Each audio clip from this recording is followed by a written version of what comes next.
Welcome all. It's great to see so many of you here. Firstly and importantly, let me acknowledge the traditional owners of the land we meet on today, the Gadigal people of the Eora Nation, and pay my respects to elders past and present. We've done a lot of work in a short period of time. Our rush, however, has not compromised our outputs or our objectives.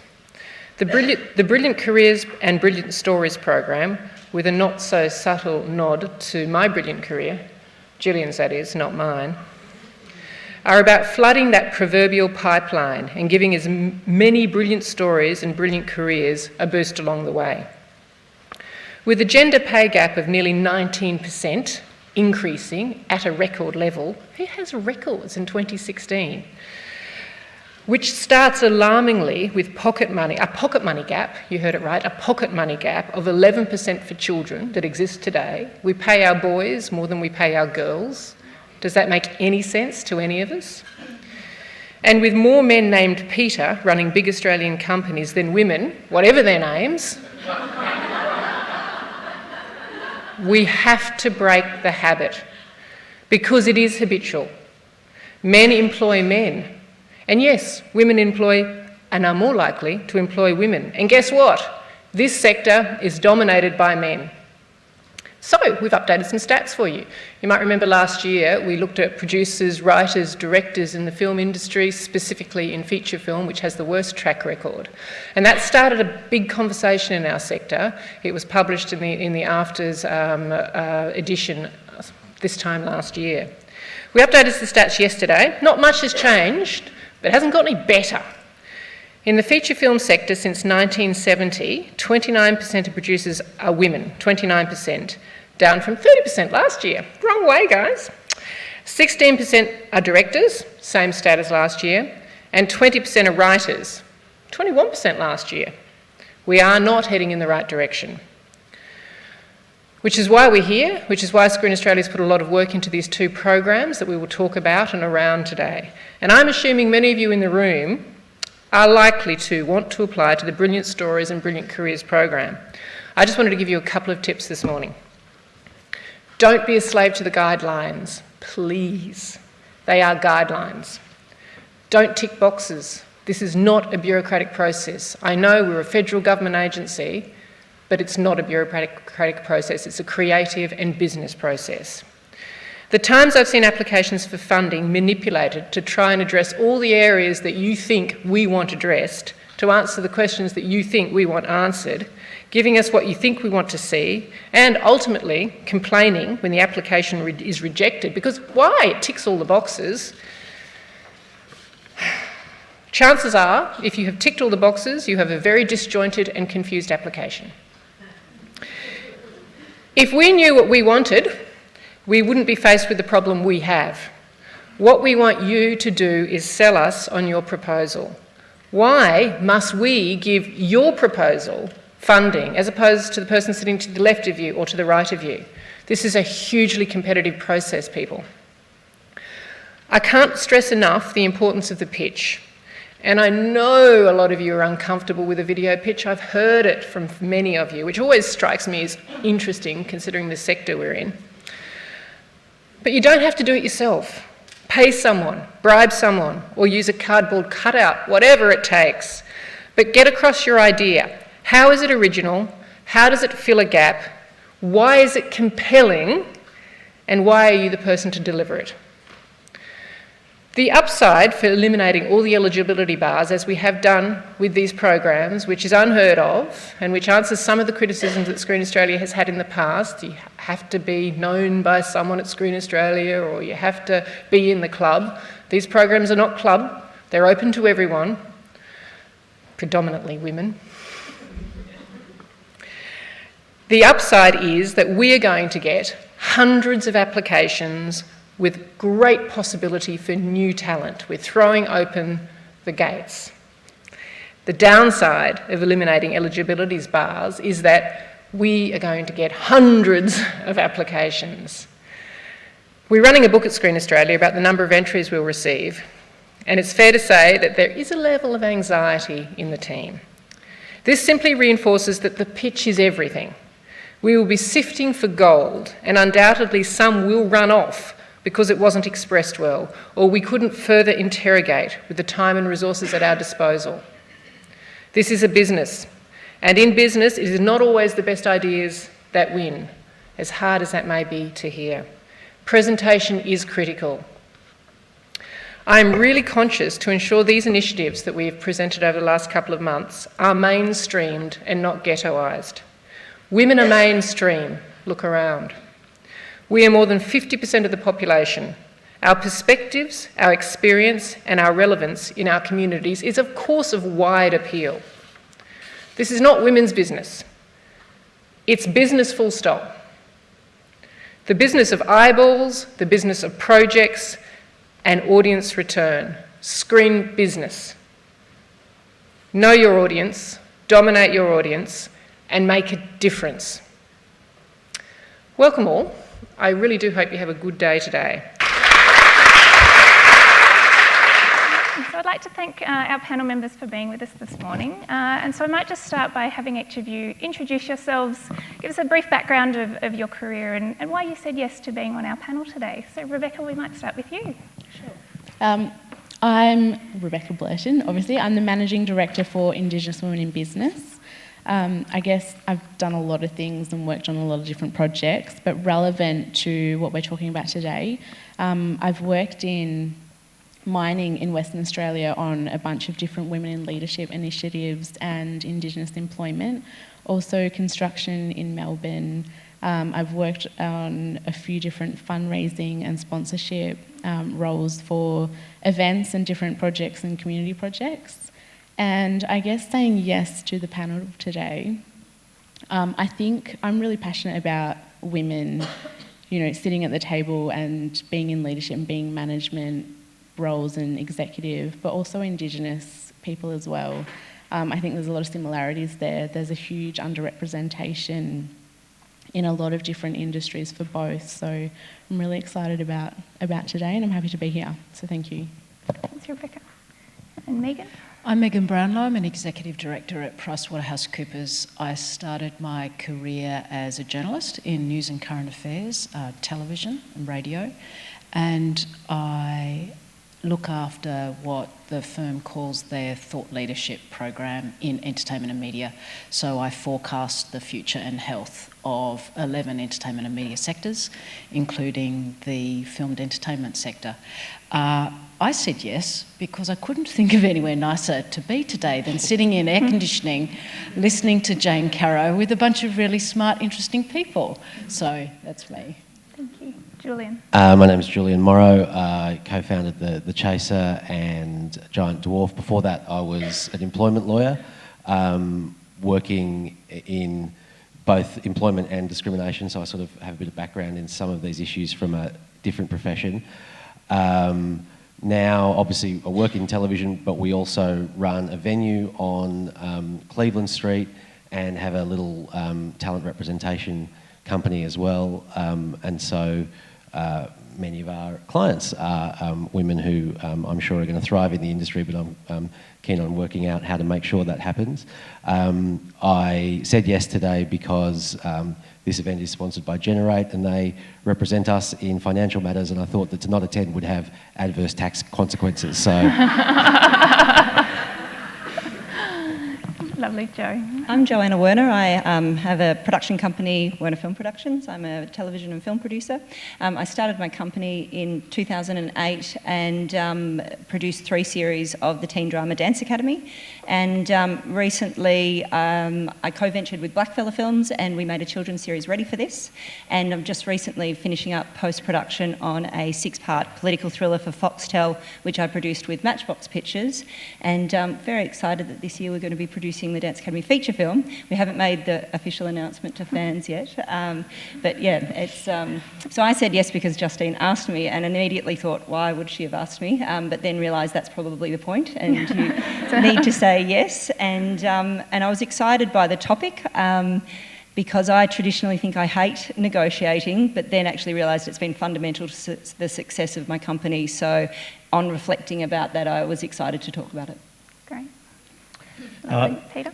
My name is Peter Jenetsky. I'm Managing Director of Context Media. It's a production company we launched a couple of years ago.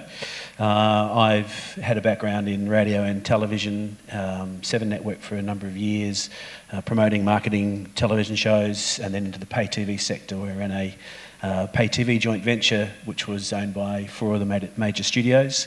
And there I moved into in commissioning roles. Someone wisely or unwisely handed me a checkbook which allowed us to get out and spend a considerable amount of money commissioning programs. And I think if you spend, I've reached a point now where I've spent a number of, well, all of my career on one side of the desk. Maybe I've learnt something that I can take now to the other side of the desk and start to create programs. Context, we started a couple of years ago. I've done a number of consultancies over the first couple of years of our existence as we have developed our own slate. We've just finished a piece of work for the Network 10 around a branded entertainment strategy, and I'm just in the process of helping the NRL deliver its first entertainment reality show to the 9 network, which you'll see on air later this year. And we have a slate of unscripted and scripted productions that we're bringing to market this year. As for why, look, it's an intriguing topic to me. I've worked in organisations where we've had immensely talented women. A number I've worked with in networks I've seen rise to the top. I worked at the Seven Network when it had Maureen Plavsic as its first CEO, female CEO of a television network in this country.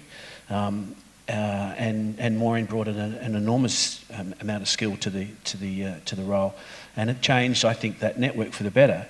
But it's been few and far between, and there is clearly a divide or a gap that exists between the talent that's there and at various levels of management, but not always ascending to the top positions. Lovely. Lovely to have you all. So we thought we might start with the topic of negotiating. And obviously everyone on the panel has had some experience in negotiating over time. Jo, we might start with you if that's all right.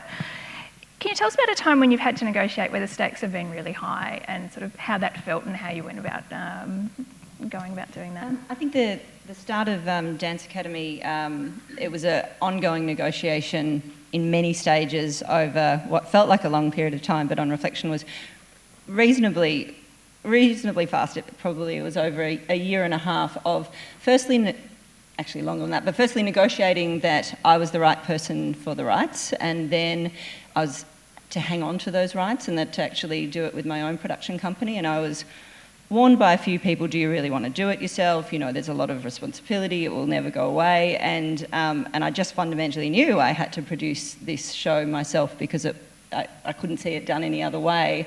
And so I guess it was that intrinsic belief that I was the right person to do that particular show, which was the confidence that I had to negotiate at every stage. And right up until the point of being in Cannes at my first MIPCOM with the German broadcasters and distributors ZDF and the ABC, and not knowing if it was going to be a yes, and the negotiation between whether it might be 13 episodes and 26, and then coming out of that 1.5 hour meeting, which was the entire reason I'd gone to Cannes, and coming out with a 26 episode series. So the stakes were certainly high. I'd given up my relatively secure job. I'd started out of my own company and worked off my kitchen table, as I know everybody would when they're starting up. And so it felt like certainly that moment in Cannes, the stakes were very high, and it was after a long period of negotiations and came out successfully. And so how did you go into that kind of negotiation? So what was your preparation sort of going into something like that? For that, it was I feel like that was one of, for me, easier negotiations in that I just fundamentally so believed in the project and believed that the company should be doing it. And so it was that belief that took it through every stage. I guess having foresight, thinking about what would be the drawbacks, what would be the reasons that people would say no. So I approached the Australian Children's Television Foundation to come on board as executive producers.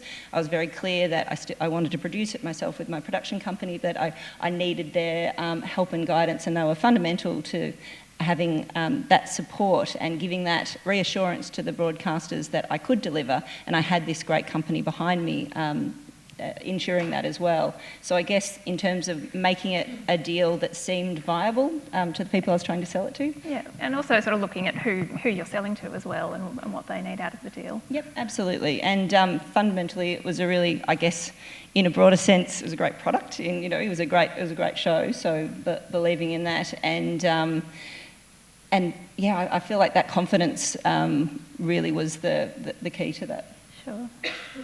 And Julian, you've obviously seen sort of from your previous law background, and then obviously the deals that you sort of do on a production sense. Can you think of some times when sort of you've had to negotiate? Yeah, too many. The first thing I was going to say is that, and this might surprise some people who I've been in negotiations with. I don't think naturally I was at all a negotiator, and I think being a lawyer and having a professional obligation to act on behalf of other people's best interests was accidentally good training, because when you're doing it for somebody else, you just know it's your job. You have to act in their best interest. It's explicitly what you have to do, and sometimes that means you have to be a bit more of an asshole than you would be comfortable with yourself. And you learn the benefits of that, and I think that sort of followed through in the early years of The Chaser, where we never had, other than legal representation, we never had like a manager or anything like that, and I did most of those deals. But I think the most significant decision I made in a negotiation was actually at the end of the first year of The Chaser's War and Everything, when it was fairly clear from the way that show had gone that we were in a pretty good negotiating position. And I had what might be described as self-doubt, but I just thought, I don't think I know how to do this deal. And so I got a new lawyer, someone who was very experienced in the area and done these sorts of deals before, but specifically got a lawyer so that we would pay an outrageous amount of money up front, but not lose a percentage on the back end.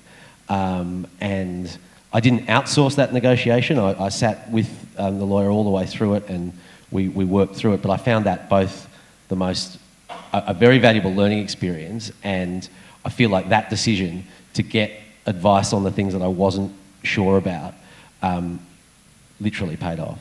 Yeah. And do you think it was important for you to sit next to your lawyer in those negotiations to make sure that it was steered in the direction that you needed it to go? Yeah, it was a bit of both. I mean, it's always helpful to have, I suppose, a formal stream and a slightly more informal one, and to be able to work out both the black letter dynamics and the relationship stuff. Maybe less so because I'd sat in the lawyer's chair, not as well paid a lawyer's chair as the one that he was in, but I sort of knew that role. But I do think it's very important, and I try wherever possible when there are significant contract negotiations or other things that I know probably only I can within our organisation do. I try where possible to take somebody who hopefully will be doing that role for us down the track, because they're very particular, and to actually be there and experience it is really. And they bring something else to the table that you might not have seen, and if you're too close to your project, perhaps as well. That never happens. Lovely. So one thing that we're sort of talking about today is sustainable deals, and sort of how you get repeat deals and how you keep working with similar people, and how you get shows renewed, that kind of thing. Peter, what are the key elements of sort of a sustainable deal, and one that's going to sort of produce relationships that are going to continue on into the future? Well, I think this is one of the aspects that I hope that in now commencing on this side of the table in production, having had a background at networks, I've got some insight on that will do well for my own business. And I guess one of the key characteristics of any deal is that you've got to know your network, and that sounds rather obvious, but there's a depth to perhaps that knowledge that we need to scratch the surface for and go beyond. When we pitch, when we get commissioned, it's not just the programming and production people. And yes, you've got to think like a programmer, and you've got to know what your show's capable of doing, and what kind of spot you want on the schedule, and why they're buying it, and what audience they're delivering, and so on. There's all of that. We get that, and I think as producers, that's the easy point to reach. What's a bit tougher though is actually understanding the other side of the business. And one of the first people that a network programmer is going to talk to is the sales director. And as a commissioning executive, that's what I would often do in assessing projects and looking at opportunities. It would be to talk then to the people who actually have to convert that audience delivery into the revenue. And that's something that's not always widely understood. And I've had opportunity to speak with many producers over a long period of time, and that's the bit that sometimes everyone finds it a little bit harder. It isn't just about the story and the creativity and how we're going to get it done. It is about, when we hand it off to the network, what they do with it and where it goes and how they can monetize it. Because the key to sustainability is clearly is commercial viability, and commercial viability is a two-pronged thing. We know we've got to deliver audience for a broadcaster, but the broadcaster has to be able to make money out of that same audience too. So I think that's always I would find as one of the key attributes of sustainability. Yeah, so about looking at what the other side of the deal needs out of yes, I mean, it's not a lot different from a negotiation where you come to a negotiating table and in order to achieve what you need as an outcome, you've got to understand what the other party is seeking, and this is an aspect of I guess of that. It's a network's not just looking to fill time slots, very obvious. So it is about how they're going to monetize through that. So to learn more about that side of the business, I encourage everybody to do that, to think about the concepts that you create, whether they're scripted or unscripted. What a network's going to look to try and do to try and monetize that. Embed some of those things on the way through. Develop that and do that work, and be a part of that engagement. With the broader organisation. Lovely. And obviously every deal's not going to go the way that you want it to go. Jules, have you got any experiences where it didn't go the way that you wanted it to go, or that it didn't, the dud deals, so to speak? Not that I'm throwing this to you in particular for... I mean, I think all creative enterprise is fundamentally a lottery, and there's a lot of deals where you could argue that the amount of time and care we took at the front, when you looked at what actually happened and how quickly it died in the arse, it seemed like wasted time. But I think that is a sensible precaution, because, the nature of the lottery is that if you have a big win, who you decided to split it with beforehand really matters. And I always think that it's better to clarify the big picture issues early. And you can do it really simply. It doesn't take a 20-page document. Usually, I mean, more or less, if you can't fit it on one page, it's not clear enough to everyone. Yeah. There've been a lot of big stakes deals that haven't gone anywhere. I'd also say, and this might not be, I think we've been pretty lucky in this regard, but I look back on some of the deals that we made die as some of the best decisions we made. Sometimes the mere availability of a deal is not a good enough reason to do it. Sure. I think sometimes it's good to let things go.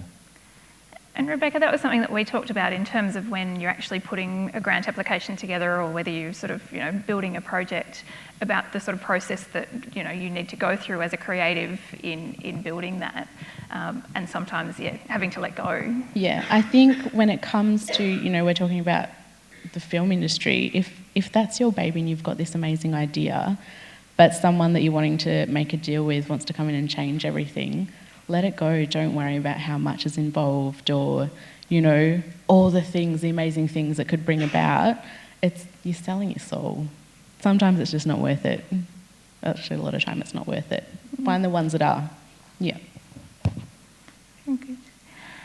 And so we've got a combination of screen and corporate sort of backgrounds with our panel today. Megan, on a corporate kind of level, if we're kind of, thinking corporate, we're thinking about building sustainable businesses and being business people as well as creatives. What can the screen industries learn from corporate Australia and vice versa? I think there are probably two useful bits of advice I'd pass on. The first is speak in numbers, use numbers, integrate numbers in every pitch, whether that's forecasting the demand for your product. If you don't have exact data, use a comparator. Make sure that there are really compelling proof points in why you should be chosen. Too many pitches are just assertions. You'll hear or read when you're reading applications, this will be really successful, and then the rest of the sentence isn't there because. And the second bit of advice I'd give is, and sensible executives always do this, know what your BATNA is.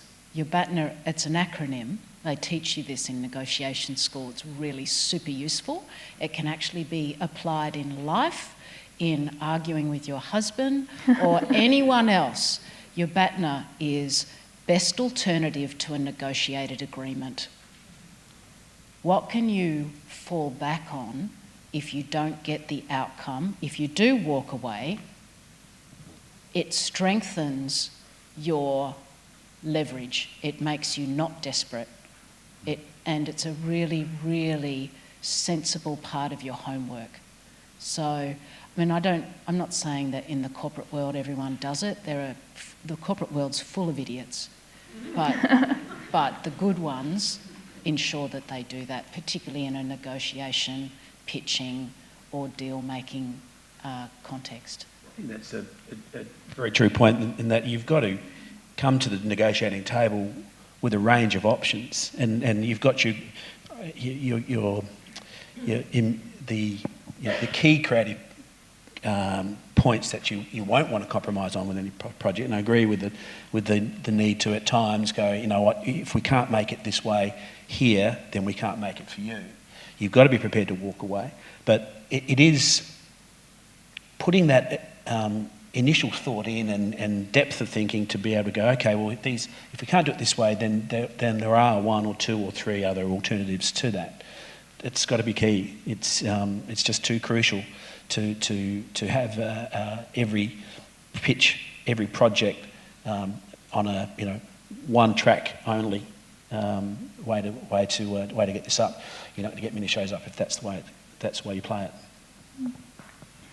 And Rebecca, same question. What sort of corporate lessons? Having worked in the grant space, philanthropic funding, sponsorship, I think we often forget that there are loads of options out there, and the first one that comes along sounds amazing. We just want to jump at it.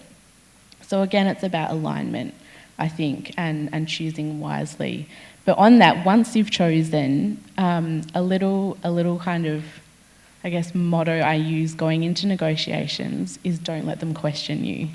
And I think what the film industry could learn from corporate is building a case. Again, similar to what you said, covering all your bases. Think of everything that they could possibly ask questions about, cover it, and build a really strong case so that there's no questions at the end. There's just, wow, we're in. Yeah, I guess it's like Megan said, not trailing off on that sentence, being able to finish every sentence, because it's your project and you're, no one else is going to go in and fight for it. You're the one in there. That is the true thing about, creatives is the tenacity which you've got to take. Yeah. You've got to bring that tenacity to it because no one else will. And that's something that is valued by networks, by broadcasters. Internationally, I think when you get into the international marketplace, I think it's probably one of the things that Australian producers are, quite sort of renowned for is the passion. It carries you. and it's when they sit across the table and ultimately they're sort of saying, am I going to give you $8, $10, $12 million, whatever it might be? How vested are you? How determined are you? That's because a big part of the commissioning process for network executives is risk mitigation. We'd like to think it's all about great creativity, but it's a lot of it is about how am I not going to blow the company's money on this situation here and end up with a project that doesn't deliver. There is risk mitigation all through this process. And Jo, just on the topic of tenacity, obviously, you've done exceptionally well with Dance Academy, but what part did tenacity play in that sort of process of getting that? Yeah, it's a very big part. Yeah. And I think you're right. I think you need to be the advocate for your own show. And I feel like there's... And having alternatives is great. I feel like it's probably not the place we're talking about, but in children's television at the moment, there are real challenges in the number of places that you can pitch, and so having alternative pathways. And so then about looking internationally, going to markets, going to conferences, and looking at what other options there are, because it is really difficult to have things on your slate that only have one home, and so having that. Just picking up on your point before, having those backups, having those alternative thoughts of if it doesn't go this way, because we all know it's incredibly hard to get a show up, and you would just about give up everything in order to get your show up, but there have to be walking away points, and if there aren't alternatives in your head for those then it's difficult to ever have a point where you walk away. Yeah. But so back to tenacity, I guess that's linked to that in that, just keeping on fighting for your project and keeping on looking at all the options and putting them forward. I've got on that point. I think there's one of my favourite stories from the tenacity of a producer is a project that Rob Carlton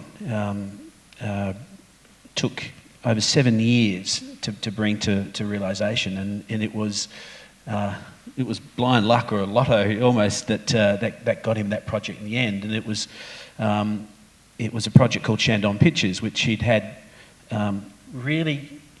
it all in his head for many years. He had the show cast, he had all his colleagues in the comedy fraternity ready to get behind this. He'd been in every single door, or so he thought, and in his kind of unyielding quest to sort of push this forward, he entered Tropfest in about 2006, and he at the time I was involved with Tropfest as the broadcaster and the sponsor, and we met there.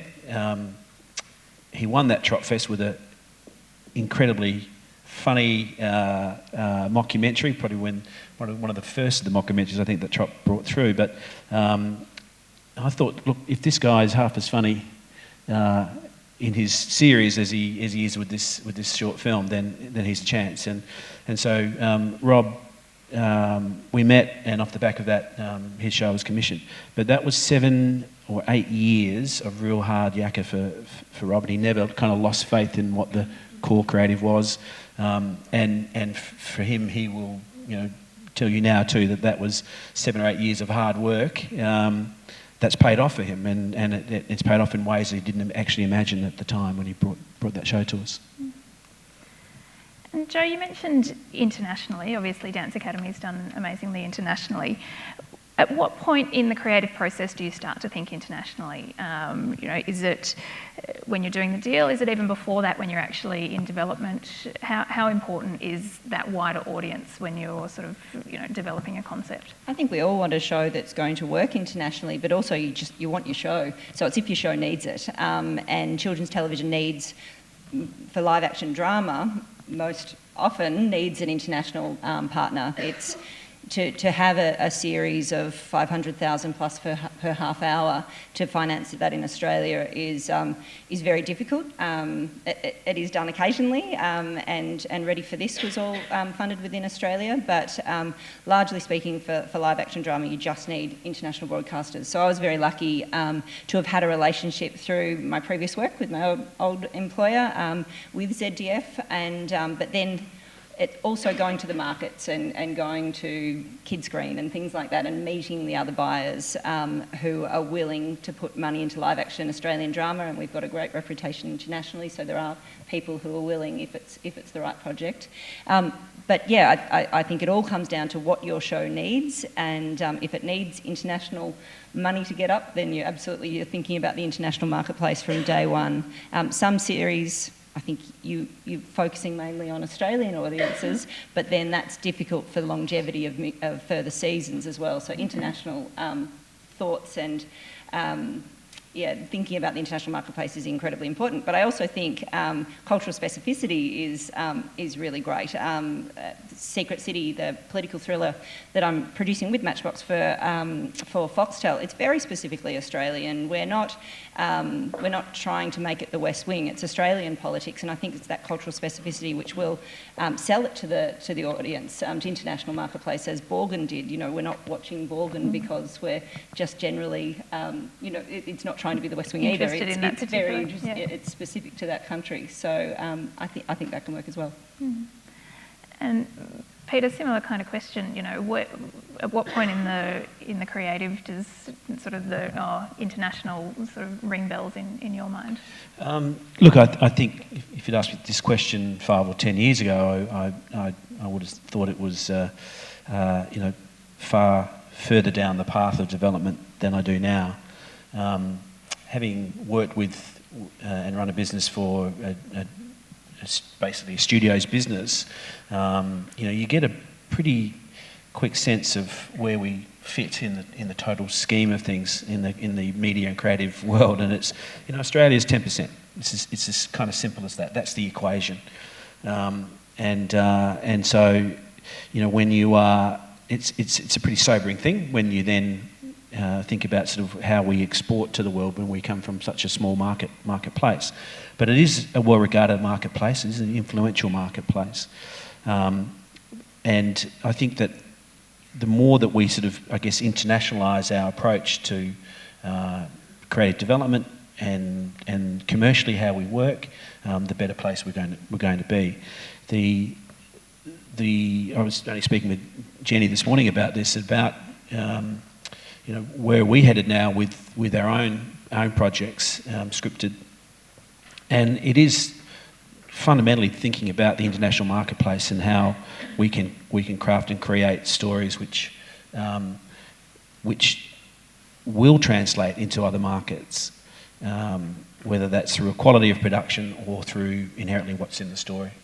So international sits front and centre now for us. I think we're compelled to do it by virtue of the fact the way the industry is changing and the limited outlets that we do have domestically, and where the growth is coming globally. Yeah, I mean, just by way of contrast, I'd say that international's never been a factor of consideration in what we've done. It's not to say it shouldn't be for others, but in the end, what you want is for your creative project to be viable in some form or other, and it certainly would be a mistake to only sort of look in front of you and not think more broadly. But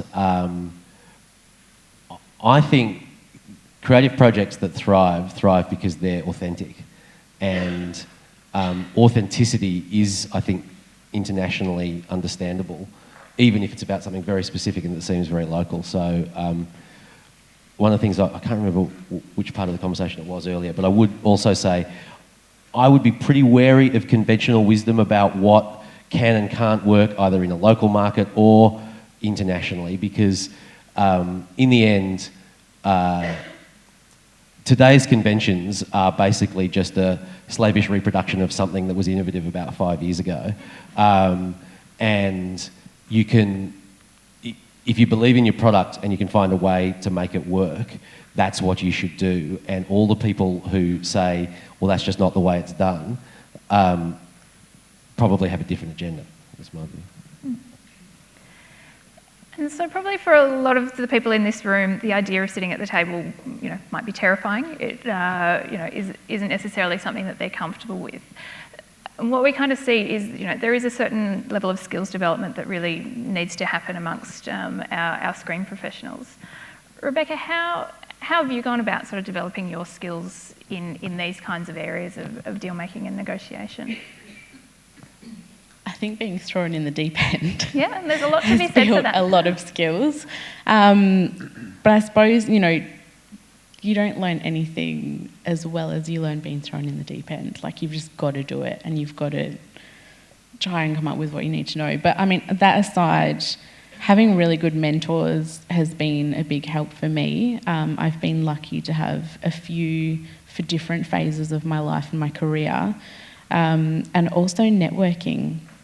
Not the fluffy showing up to these massive networking events and handing out business cards. Handing out your business cards and running on to the next person, but strategic networking. What is it that you need to know? Find out who knows it and get in their zone, get in their space. So yeah, that's helped me a lot. And in terms of mentors, sort of how have you gone about sort of, surrounding yourself with the people that you needed to develop those skills? I suppose in my career, I'm extremely, psychotically competitive. I have to be the best at everything. So if I've needed to upskill in a role or in the role that I want to be in, I find who the best is at that I can get in touch with and approach them and, yeah, I guess, teach me everything you know, please. And, yeah, so that's helped a lot. And Megan, in terms of skill development sort of through your career, how have you sort of, developed an arsenal of skills to be able to equip yourself for? I had a big gap being a producer. I was working in news and current affairs for a long time and then talked my way into a job which essentially was a management job at the early days of the internet when we were setting up the internet division of a large media company. And my boss, a woman, it's interesting, Fiona said earlier that women will hire other women.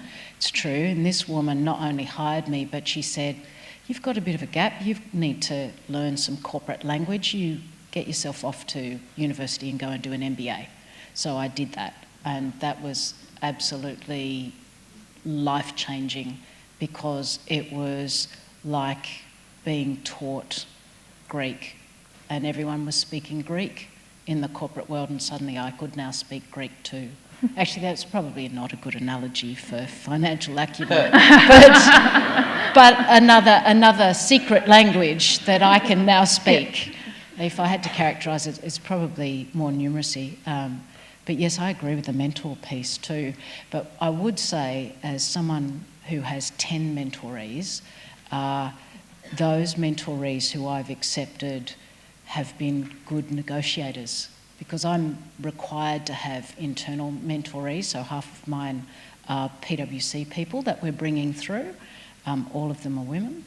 As Jane Caro said, not that I'm biased, but have had been able to choose in that regard.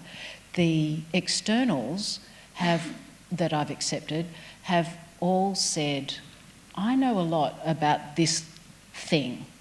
If you become my mentor and help me in a general sense, I'll be able to help you understand what's happening at the coalface in programmatic advertising, and various other niche things that I'm really interested in, robotics.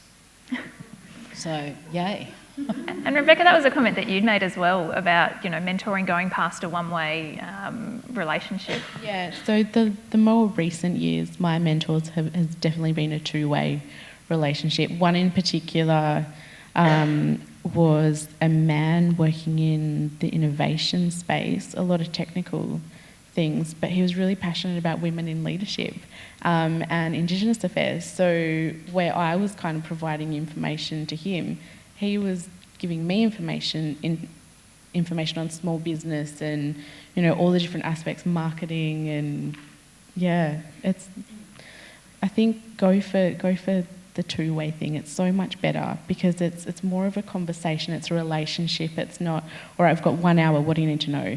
Yeah, and I think it's that relationship piece as well that is really important to all of the sort of negotiation and deal making that we do. Is that it's all about we call it networking, but it's really just about cultivating relationships, I think. And we might just move on to sort of production finance.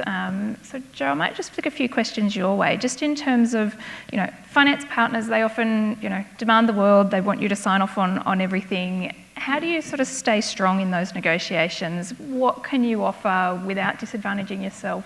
And sort of how does the producer offset play into that? Sorry, there was a lot in that question. Yeah, no, it is really hard because essentially, as I said before, it's really hard, we all know, it's really hard to get a show up. You desperately want to get it up, and you're not in a great negotiating position really because there are only so many doors to go on. But having a great lawyer is a really important first step. And then being really thinking, as Jules said before, thinking about the long term and thinking, if it is a successful show, what do I really want to hang on to? What am I willing to get up to? What am I willing to give up? And really trying to make sure that if it's a success, that you share a big part in that, because the reason it's a success is because you've brought this show to life, and you deserve to share in that. And you also, it means longevity of a business. We all want sustainable businesses, and you can only, as somebody said to me, that the successful producers are either three things. They're either born with lots of money, come from lots of money, are a bit crazy, or have a really successful first show. And having a successful show is helpful in being a sustainable business if you make sure that you're going to share in that success, I guess. But it's really hard. There's so many things you just have to. You have to say yes on in order to get the deal, and have really, have good relationships with the people that you're dealing with the broadcaster that you're dealing with, so you can really talk those points through and make them understand, try to the parts that are very important to you. That go back to having a really good lawyer. And how important is it, sort of, the deals that are successful, how important is it to sort of quarantine away a portion of, that success on a monetary value to then reinvest into your business? How important? How important? Yeah, very. Yeah. And I think the offset is the first show that Dance Academy was one of the first shows to go through the offset. I think that's made a huge impact, and being able to not give up everything to get the show off in the first instance, I think is important. Mm-hmm. So is your first deal on Dance Academy, is it a deal now having, I guess, now more credits and a more sustainable business? Would you do that deal again the same way? Yeah, I think so. It was a good deal. Yeah. I think another thing as well is that you've always got to be aware of what realistically is achievable in a negotiation, and if there are certain things that you really do want but you're probably not going to get, it's worth thinking about, if we go around the block again next time round, can I sow the seeds now for winning back some of the things that I want in the future, and also I suppose remembering that deals, any deal can be varied by agreement of the parties, and so if you lost last time, and you're in a better position this time, then something that was set in stone can be chiselled away and rewritten. I agree with that. I think having sat on network side and done renewals on shows, going in on the first negotiation, even with limited, perhaps not full-blown belief in what the show is going to do or if it's going to come back, you stake out the territory for that second or third season there. But I tell you, when your producer walks in and says, let's go around again, and they've delivered, and it's been spectacular, it's been wonderful, it's been a great experience in all ways, not just on screen, but the whole process of management and so on. There's always a willingness to kind of go, okay, well, let's just take a look and see, because you do, I think on that side, there is, believe it or not, there is some concern from some places about the sustainability of the producers. A healthy production. Healthy production company, well-established producers deliver better results. It's as simple as that. And you're right, I think people do want sustainable businesses as well. I've found, probably in answer to your question before, in following everybody else wants a part as well. So I've actually found the deals have gotten harder, and you just have to stand firm. And, you know, I had a conversation with a German partner and just said, that's, you know, that particular point you're talking about is the difference of a sustainable business or not, and I want to continue making shows with you in 10 years' time, not just this one. And it actually was an argument that had some validity to them. Just on the conventional wisdom point as well, I have a little sort of motto: all good things come to those who ask. Like, sometimes you may think that something just isn't on the table, and it amazes me looking at comparing different clients that we represent. Many people just accept a deal because it's presented to them, and if you know that you've done other deals and you know, everyone will always say, well, no, there are standard terms, that's how we do it. The chances are that there are, you know, as many different sets of standard terms as there are deals, and if you ask around and find out what actually goes on, things that can be a lot more flexible than they might seem. And so with everything that we've kind of talked about, you know, we're sort of in the context of Gender Matters and the Brilliant Careers Fund that everyone's going to apply for, what does all this mean for females in the screen industries, and how do we turn around the statistics and really make the most of the funding that is on the table? I'll just throw that out to anyone that would like to. Give it to all of us and we'll look after it, yeah. Yeah. That's another way of saying I don't know. Yeah.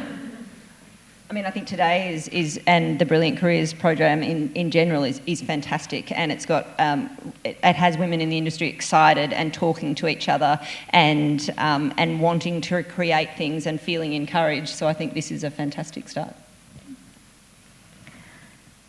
I think it is. Jane touched on it too about the whole issue of quotas and that things don't happen without quotas. You know, it's long overdue. This is something that's been that is needed, and it's going to bring through good quality stories from good quality people, and it can only be something that at times does require legislation. We were talking about quotas in Nordic countries where they have talked to introduce that from board levels down. So, you know, let's just hope that this is something that is very sustainable and that Screen Australia can continue to commit to over the long term. And so we will throw it to questions in a minute, but I'd just like to ask each of the panel members, you know, if they could give one piece of advice to the women who are here today and watching on the live stream, what would it be? Rebecca, we'll start with you. I think working on your confidence, you know, for me particularly, it didn't always come naturally, and it was a lot of practice and learning. But once you know your confidence and what you have, your skills and your knowledge isn't only valuable but needed, like a lot of opportunity comes your way and doors open, and it just makes everything so much easier. I would say be aware of the secret weapon that each of you have, which is your EQ, your emotional intelligence. It's a highly useful characteristic to take into any pitch or deal or negotiation. And in practical terms, what that means is thinking about what motivates the person that you're pitching to, and particularly framing that in a commercial question. So what is their motivation? Sometimes, you know, we call it follow the money. What is it that is actually driving what they want from me? And knowing that increases your leverage. Not that you have to tie yourself in knots to meet that, but it's just power. Knowledge is power. And emotional knowledge is really useful. But the flip side of that, which I also think is very useful, is don't be needy. Don't take things personally. People who give away their power in a negotiation are those where you see the emotion rising in them. Don't let that be you. Ultimately, all deals are about control. try and maintain as much control as you can and back yourself. This is sort of an anecdote from a different industry, but my wife used to be the opinion editor for the Sydney Morning Herald, and she said that all the men who wrote opinion pieces they'd always be single author, and the author would always be convinced that essentially the Sydney Morning Herald was lucky to have their opinion. The vast majority of female opinion pieces were co-written, and generally the authors were less confident of the quality of their work, even when it was vastly superior to my piece. So, yeah, play hardball and back yourself. Don't be afraid of making mistakes and learn from them. One of the best pieces of advice I was given was when I was doing a production management course at Open Channel a long time ago in Melbourne, and I was applying for my first Film Victoria Short Film Fund, and my plan was to make the budget as low as possible to try to make me less of a risk because I was a first-time producer, and the advice I was given was to make the budget what the show needs to be made and then find somebody to be a consultant producer to give that assurance that it could be made. And I did that for that short film, and we made a great short film, and I applied that same logic when I started up the company with Dance Academy, and it was a great piece of advice. I found a little something in the media last week, which is an article in the Sydney Morning Herald by Julia Baird. If some of you would have seen it, it was called "Women's Voices Stifled While Men Run Media." And in there she does make a number of points and does talk about the issues that Q&A are facing with female panellists and so on. But there's a wonderful little quote from Margaret Went from the Globe and the Globe and Mail, who said that a lot of men will do anything to get airtime, a lot of women will do anything to avoid it. Women often say they are not the best person to be on a show. Men don't say that. Women say they can't present themselves as experts unless they have total mastery of the subject. Men just assume they have mastery, even when we don't. So I think, kind of remember that. That comes back to this confidence point, and backing yourself. We all put ourselves out there we all need to put ourselves out there in situations where we're not entirely comfortable or in control of it. Put good people around you, whether it's lawyers, whether it's those that have skill sets that you don't. But yeah, just believe that it's not all about having to know it all before you walk into the room. Fantastic. How are we going for time? Yes. For Joanna, actually. Justine Flynn. So I've got a question for you, Joanna. On talking about being on this panel, one of the most interesting things you said to me was people need to be prepared to sometimes give some things up. Mm-hmm. That as you got further along with your deal making, that deals to the external parties aren't always perfect. Can you talk to us a little bit about some of those, particularly more with your moving to adult world as well as children? Yeah, I think having a clear idea of what you want to gain out of the negotiation, and if it means giving something up in order to get that, then sometimes having to give some things up. So the deals you do are very rarely going to be perfect, and they might not be as much as you want, or but having whether it's the experience that you're after, or whether it's the credit, or whether it may be the back end, or the money might be the more important thing and you're willing to give other things up, but realising what is the actual key thing that you want out of that negotiation, and then weighing that up if you're willing to give other things up in order to keep that. Great. Any other questions from the floor? Yeah, in the middle here. Some mics roaming around.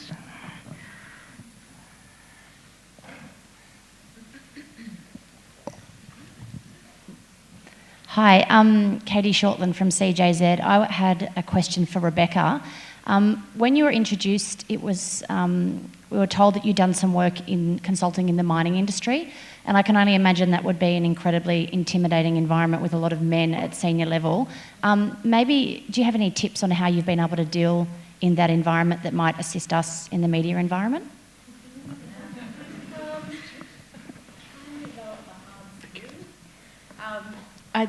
One of my first roles, especially, mining maybe 5 years ago, I did some consulting for Department of Mines and Petroleum, which was an all kind of white men on the brink of retirement, basically. So there are a lot of diversity issues we had to address. It was employing more young people, so there would be employees left, and women, there were no women in leadership roles, let alone in executive roles, and then Indigenous employment. And I remember one of my first jobs was I'd been managed to secure positions in different departments, and then I was sent down to this one executive who I literally had to negotiate to employ this young Indigenous admin girl. It's a nothingness, come on. And he looked at me and said, "There's no point, I don't even know why you're here, I don't know what you're doing." He was really abrupt, and he's like, "Why should I listen to you? I'm going to go talk to my mate. All right, this meeting's over." It was, hard. It was really hard. But again, for me, it was also a motivator. It was like, all right, that's it. I'm going to go to his mate that he's going to and tell him why we need people in his department and get him to pass on the message. And we did, and it worked.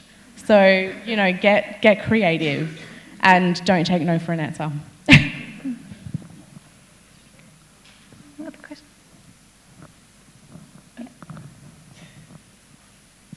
Hi, Alana Rubenstein from Planet Earth. This whole notion, these are two words that have been used today that I'm really uncomfortable with, but I understand it is historically game-playing tactic. The word, and I'll use it just for the example, bitch and asshole, are words that are so out of my comfort zone. I don't understand how it is a way that we have operated in the past. I believe that we are entitled to assert ourselves in a respectful way that can mean that we can still be likeable and respected. And I'd like to see, as maybe women, that we move to change the way we speak in the context of negotiation. And I just wondered, maybe because it was Julian that used the term, and sorry if I'm making you feel uncomfortable directing it to you, but I'm just wondering how we can, as an industry, move to improve the way we speak to others respectfully so that we can feel comfortable in a negotiating place.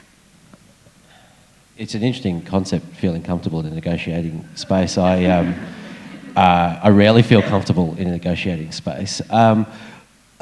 Negotiations should be conducted with respect, and I think respect is a broader concept than mere language. There's always, in any negotiation, whether it's a particular word or a particular point, there's always a point at which somebody else arcs up. And you need to be aware of those things. But I suspect we have different views of language, that I'm not that worried about particular words, and I think that it's the most important thing in a negotiation is to keep your eye on the prize. What is the result that you want? And while things should be done civilly, I think in the end, it's more important to focus on getting the result that you want. I always try to worry less about the way in which a point's expressed and to try and think about what the point actually is. I think the thing with negotiating deals is production deals is that it actually, we've all got to remember, it's the beginning of the journey, not the end. So the negotiation is concluded, and then you've got a year, two, how many more years working with those same people around the table. So I think what I've found is that the successful negotiations do have that respect, because they are the sort of the foundation on which you then go forward in your relationship. That hasn't stopped some of the language creeping into those discussions at that particular point in time, and I think that we've got to, I guess, get past that point. I understand your point, and I think key to it, is how to maintain the respect through the process and get the outcomes that both parties do need. Great. So that's all we've got time for today. Oh, sorry, we've got one more. It's just from someone online who's asked a question. Of course. Yeah. So this is from Penelope McDonald, and she's asked, these negotiating tips from the panel are really helpful, so thank you, but how are they different for women? What was the question? So the question was, all of the tips are great, how is it different for women? I'm not sure that it is, to be honest. Over there, Mike. There.